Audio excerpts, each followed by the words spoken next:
आज सुबह सुबह रावण की बहुत याद आ गया। रामायण के बहुत बड़े किरदार हैं। राम के अपोजिट कंट्रास्ट में खड़े होते हैं।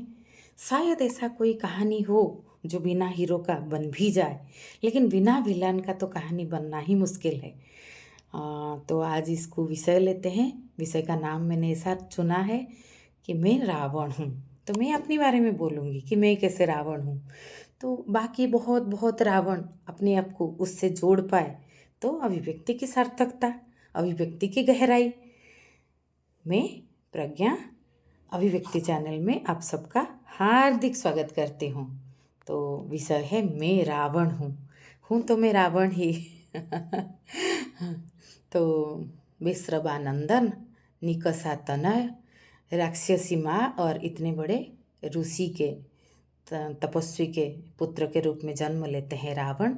उनमें ज्ञान भी है और अहंकार भी है, जो अच्छे प्रवृत्तियों का कोड भी है जेनेटिक्स में, और जो गलत प्रवृत्ति का राक्षसी वृत्तियों का कोड भी है जेनेटिक्स में। क्या इसमें हम सबको मनुष्य नहीं दिखता कि मनुष्य की जेनेटिक कोड में, मनुष्य की जो भूमि में, मनुष्य की जो कोर धरती में सभी चीज़ों का संभावना है, सभी बीज है। तो हम किस बीज को अंकुरण करने के लिए खाद डाल रहे हैं, किस बीज का हम केयर कर रहे हैं, हम उसके ऊपर ध्यान दे रहे हैं, तो फिर उसी का अंकुरोद्गम होगा। जीवन ऐसा ही है।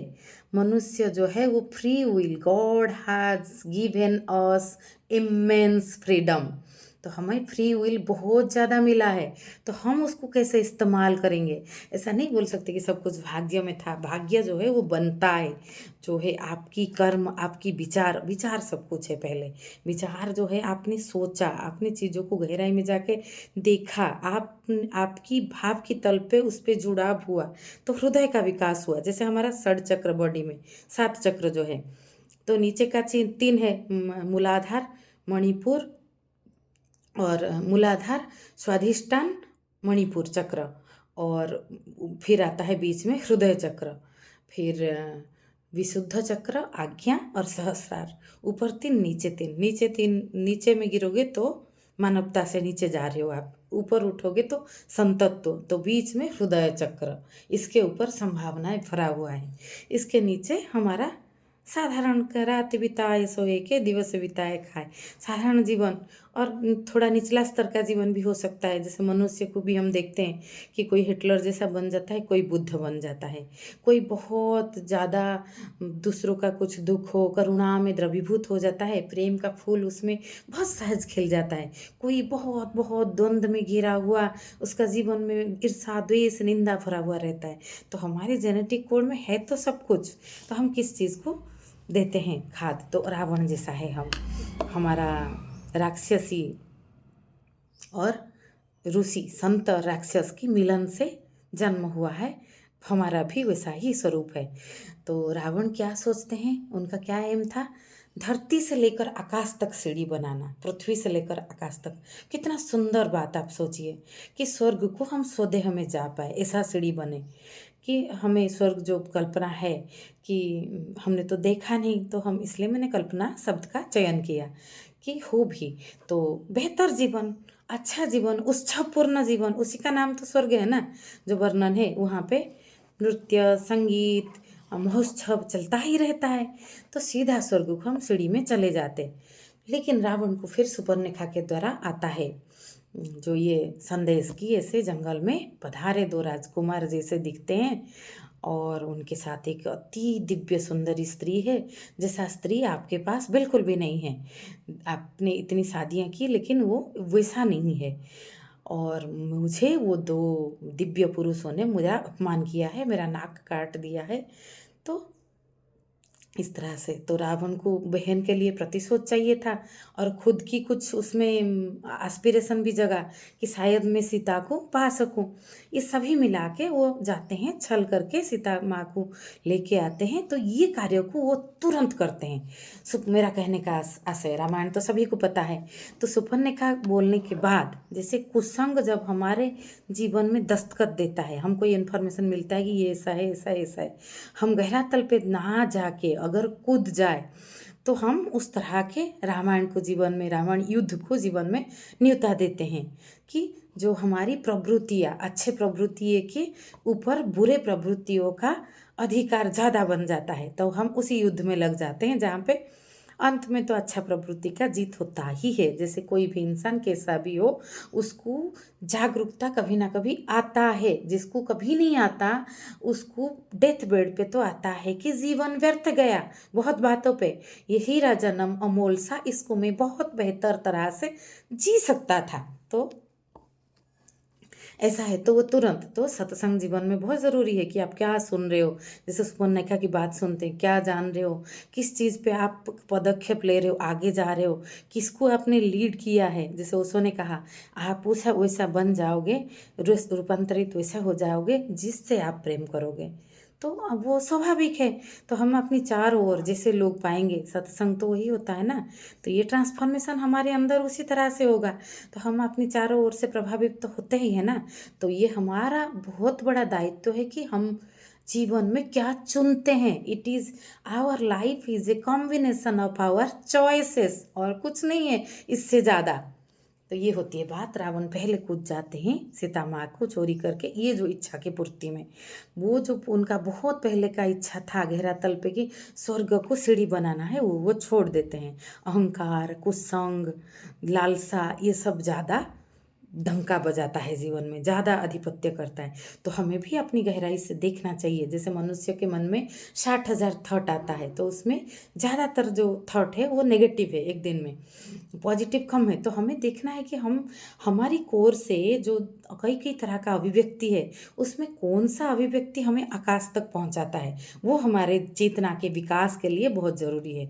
और हमारे माध्यम से हमारा शरीर, मन और समाज के तल पे भी उसी तरह का विकास होगा। अगर हम उसी तरह का चॉइस करेंगे, हम जान लेंगे कि हमारे अंदर की धारा क्या है, आप क्या चाहते हो गहराई से, आपका जो स्व का खोज, आपका जो गति, और हर मनुष्य का एक तरह का प्रिंट होता है कि वो कुछ कुछ चीज़ों के लिए बना है। जैसे कोई अच्छा गाना गाता है, स्थूल रूप में देखो तो कोई अच्छा पेंट कर लेता है।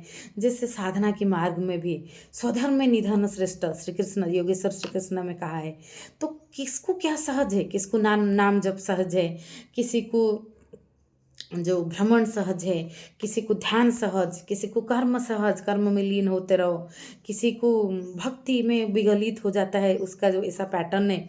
तो हमें खोजना है आपको कि क्या आपके लिए सहज है, किस माध्यम से आप धरती से स्वर्ग तक आपका सीढ़ी बना पाओगे कि आप आसानी से पहुंच पाओ। और आसान वही चीज़ होता है जो आपके लिए सहज है, सरल है, क्योंकि वो नेचुरल होता है। हम आप स्रोत के प्रतिकूल दिगों में बहा के जाओगे तो मुश्किल तो पड़ेगा ही ना।